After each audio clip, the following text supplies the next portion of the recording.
Estamos de regreso en Legal Radio, la institución más grande del pensamiento jurídico en radio. Y ya con nosotros, ¿verdad?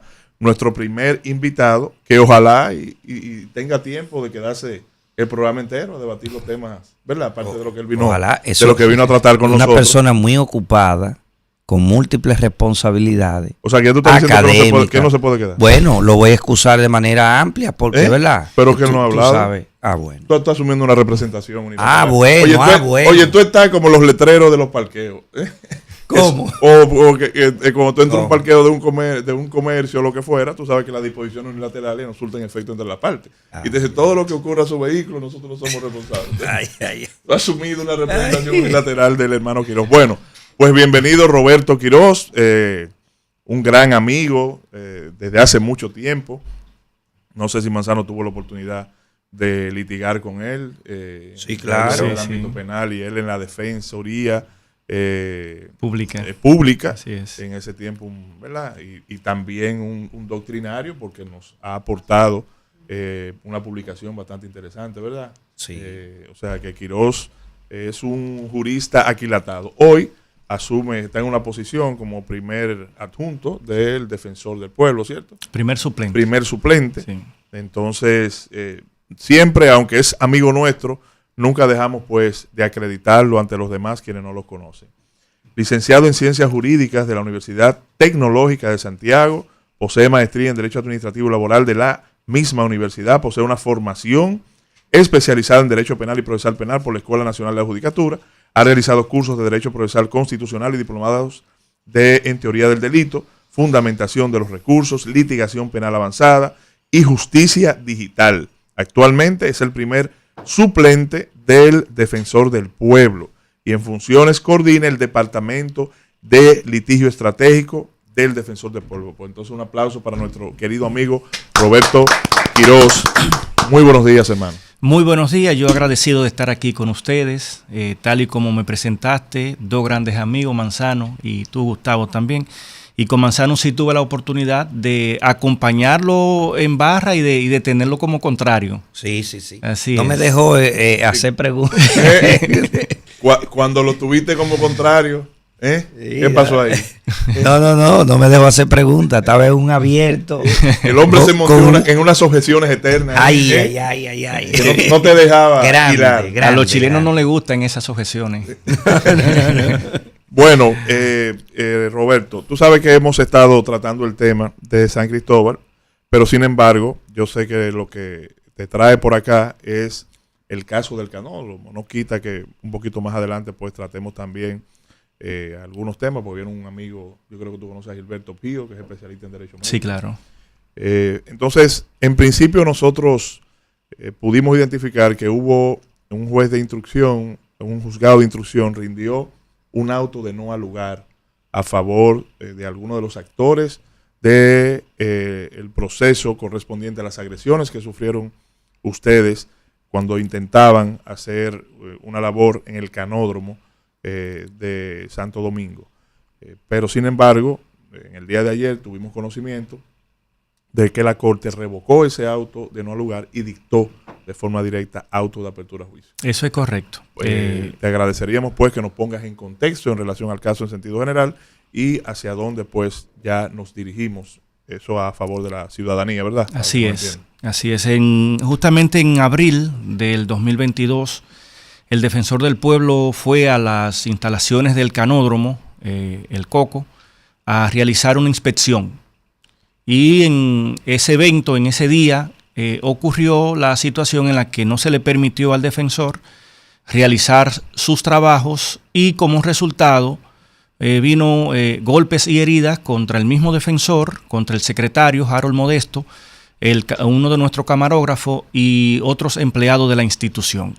A partir de ahí entonces se iniciaron las denuncias del lugar y una querella también que interpuso el Defensor del Pueblo buscando justicia en el sentido de el obstáculo que se le generó al trabajo del Defensor del Pueblo y también lo concerniente a los golpes y heridas generados a los miembros de la institución. Entonces, en el primer juzgado de la instrucción, que fue el tribunal que se apoderó para el conocimiento de la acusación y de la querella, dictó apertura en contra de 2 de los imputados y auto de no lugar en favor de 5 de los imputados. Nosotros recurrimos a esa decisión y justamente de esa decisión en que se ha estado hablando, que la entregó la Corte ahora el jueves 17, en la que revoca el no al lugar y envía a juicio e impone medida de coerción en contra de esos 5 imputados que habían sido beneficiados con el auto de no al lugar. Perdón, para continuar, Manzano. Sí. Cuando ustedes analizaron la decisión del auto de no al lugar, ¿cuáles fueron las argumentaciones y justificaciones del juzgador o juzgadora en ese momento para entender que las conductas, por ejemplo, delictuales no estaban debidamente individualizadas, diría yo? ¿Cuál fue la razón? Habían 2 motivaciones específicas que el juez de la instrucción, del primer juzgado de la instrucción, había establecido. Por un lado, hablaba de que los elementos de prueba habían sido recogidos de manera legal, eran útiles, pertinentes y relevantes para la acusación. Sin embargo, decía de esos mismos elementos de prueba que lo mismo devenían en insuficientes para probar el comportamiento o las conductas descritas por los imputados.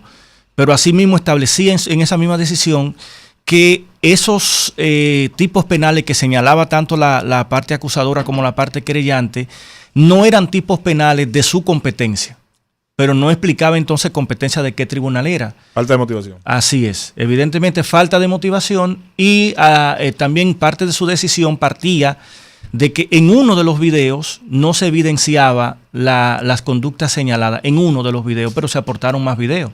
Se aportaron 14 testigos, por ejemplo, pruebas documentales. ¿Fueron admitidos todos los videos? Sí, fueron admitidos todos. Y un asunto, pensando en la población que nos escucha, que no es abogado, ¿verdad? ¿Cuáles fueron, digamos así, las conductas que hemos dicho ya aquí, que posiblemente revestidos de presunción de inocencia, es decir, respetando que no son culpables, fueron lo que cometieron, para que los que nos escuchan que no son abogados entiendan cuál es la magnitud de la gravedad de los hechos que se relacionan y cuál es digamos ya la acusación formal que se va a presentar en un juicio. Bien, mira, en contra de los 2 que se dio apertura a juicio, tenían específicamente el 309 porque fueron los que principalmente dieron golpes y evidenciado por los testigos y los videos. Pero en cuanto al otro grupo, estaba el tipo penal de la rebelión, el tipo penal de la obstaculización a los trabajos del defensor del pueblo, que es un tipo penal que contiene la ley del defensor del pueblo en el artículo 27 y refrendado en cuanto a la parte punitiva o de la pena por el artículo 234 del Código Penal Dominicano. Entonces, en adición al 309 estaba el 209 y siguiente en cuanto al tema de la rebelión.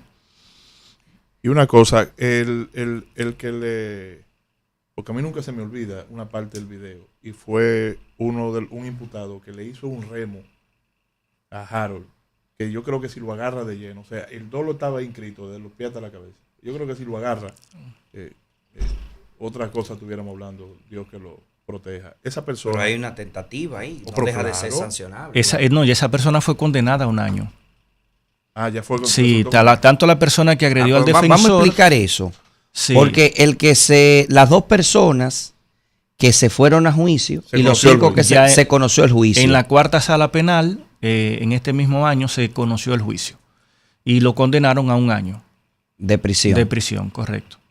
Pero mencionamos 2 personas se fueron a juicio. Sí, en ese caso fue Starling Sierra y Natanael Javier, que fue la persona que agredió a Harold. Entonces los 2 fueron condenados. Condenados los 2, así es. Entonces, ¿qué pasaría con el escenario de un segundo juicio por los 5 personas? No se preguntarían los radioescuchas. Bueno, pero si ya fueron encontrados culpables 2, ¿cómo serían los otros 5 responsables de hechos del otro? Vamos a explicar eso para que la población entienda. Evidentemente, porque en materia penal el hecho es personal, es decir, cada quien va a responder por su participación. Los 2 que ya fueron condenados tuvieron una participación específica dentro del proceso y los otros 5 tienen participaciones también en lo referente a obstaculizar los trabajos del defensor del pueblo. La misma Coronela, por ejemplo, que en vez de salir a establecer un orden, lo que sale es con un palo de golf a evitar que el defensor pudiera hacer su trabajo. O sea, por lo menos debió empaparse de qué era lo que estaba sucediendo. Ella salió con reacción inmediatamente. Y no sé si recuerdas, tal vez si puedes recordar, a partir de la individualización de cada imputado, ¿cuáles son las conductas que se le están atribuyendo a cada uno de ellos? En el caso de la Coronela, Geraldina, Marisol, Oliver y Ronnie tiene exclusivamente el tema de la rebelión y el tema de obstaculizar los trabajos del defensor del pueblo. Y en el caso de los que fueron condenados, los artículos 309 del Código Penal Dominicano. Más lo que tienen que ver con el obstáculo al trabajo del defensor del pueblo. Hay una duda que siempre ha generado en la comunidad jurídica, que sabe que el defensor del pueblo y la defensoría como institución es una figura nueva para nosotros, no para otros países. Entonces siempre se generó las críticas desde los medios de comunicación de decir, pero el defensor puede visitar inspecciones in situ sorpresa, es decir, llegar y supervisar, no tendría que avisar, no se puso en riesgo en esa ocasión. Y voy a hacerte una segunda pregunta de si tenemos que hacer algunas reformas para ampliar el ámbito de respuesta que se le debe dar al defensor del pueblo. Yo te agradezco la pregunta, de verdad, Manzano. No pensé que me la ibas a hacer, pero te la agradezco porque me permite aclarar justamente ese punto que sé que se había discutido bastante respecto de si el defensor debe avisar, debe notificar o advertir de que va a hacer una inspección. En ese caso, el artículo 3 de la ley 1901 establece en el párrafo exclusivamente que el defensor puede y los adjuntos pueden ir a hacer inspección sin aviso previo. Pueden ir a inspeccionar sin aviso previo. Fíjate, por ejemplo, que si es un ministerio público para hacer un allanamiento, necesita una orden judicial. En este caso, la ley le habilita al defensor la posibilidad de ir a cualquier institución pública o privada que dé servicio público a hacer una inspección sin avisarle a nadie. Porque si el defensor del pueblo hubiese avisado, por ejemplo, al jefe de la policía o a Interior y Policía de que iba para el canódromo, pues tal vez cuando llegara allí no encontrara nada de lo que se hubiese denunciado. Y una cosa, después inspeccionar no es lo mismo que visitar. No es lo mismo que visitar. Inspeccionar es hacer un acta de apercibimiento o levantamiento. O sea, y pedir que se le entreguen documentaciones, por ejemplo. Exacto. O sea, es una modalidad, no te voy a decir que de allanamiento, porque el 180, ¿verdad?, del Código Procesal que va más allá, inspeccionar. Sí, inspeccionar, y hay un levantamiento, hay un acta que debe levantarse a partir de esa inspección. Eso es así. No, y si se detectara, por ejemplo, algún ilícito penal, pues el defensor lo que tiene es que remitir al Ministerio Público esas informaciones a fin de que inicie, que se hizo, que de hecho en el caso Canódromo, o sea, de lo que allí se evidenció, pues también se puso en conocimiento al Ministerio Público para que iniciara una investigación. Y una pregunta. Pero dame ahí. Ya vamos a la inspección. Sabemos que la inspección fue, digamos, sorpresiva, o digámoslo así, sino in situ. ¿Qué iba a inspeccionar? ¿Cuáles fueron? ¿Qué fue lo que llegó a la Defensoría en denuncias que motivó a la Defensoría a acudir al canódromo? Parece que Manzano no quiere que yo haga preguntas. Cuestione un poco el tema de la legalidad. ¿Tú viste cómo me frenó, Quiro? No, pero oye, yo te voy a decir algo. En esta ocasión no me voy a ir del programa, no me voy a beber café. Te voy a preguntar sobre el principio de legalidad, pero responde la Manzano, ¿no? Sí, perfecto.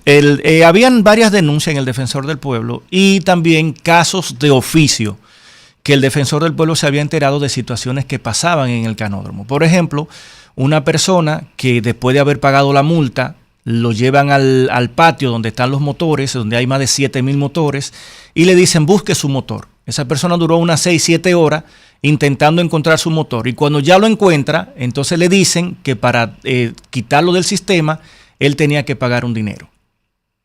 Entonces, situaciones como esa llevaron a que el Defensor del Pueblo tuviera que ir en auxilio de la ciudadanía que tenía su situación con vehículos en el canódromo. Ok. Excelente. ¿Puedo? Adelante. Ok, bueno.